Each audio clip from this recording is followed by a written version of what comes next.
पुण्यातील स्वारगेट बसस्थानकावर पडक्या शिवशाही बसमध्ये एका सराईत गुन्हेगाराने अत्याचार केल्याची घटना समोर आली आहे। या घटनेचे पडसाद संपूर्ण राज्यात उमटले आहेत। ही घटना ताजी असताना आता कोल्हापूरमधून देखील अशीच एक घटना समोर आली आहे। यामध्ये आरोपीकडून बंदुकीचा धाक दाखवून तरुणीवर वारंवार अत्याचार करण्यात आले आहेत। आरोपीचे नाव विश्वजित सचिन जाधव असे असून तो कोल्हापूरतील लक्षतीर्थ वसाहतील रहिवासी आहे। त्याच्या विरोधात शाहूपुरी पोलीस ठाण्यात गुन्हा दाखल करण्यात आला।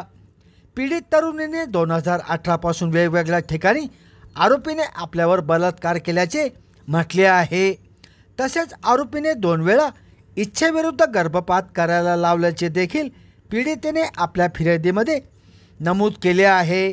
या घटनेमुळे संपूर्ण कोल्हापूर जिल्ह्यात खळबळ उडाली आहे।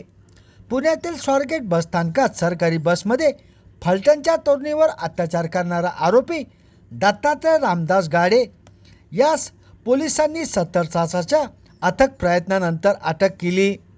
या प्रकरणात प्रशासनाकडून बसस्थानकावरील तैनात असलेल्या 23 सुरक्षा कर्मचाऱ्यांना निलंबित करण्यात आले आहे। स्वारगेटसारख्या अत्यंत वर्दळीच्या ठिकाणी जर अशा घटना घडत असतील तर महिला सुरक्षित आहेत का, असा प्रश्न उपस्थित होताना दिसत आहे। यामुळे महिलांच्या सुरक्षेसाठी ठोस पावले उचलावीत अशी मागणी संतप्त नागरिकांकडून केली जात आहे। दरम्यान कोल्हापूरमधून पुन्हा एक अशीच घटना समोर आल्याने आता महाराष्ट्रात मोठी खळबळ उडाली आहे। संभाजीनगर समाचार न्यूज चॅनलसाठी सुनील टाक।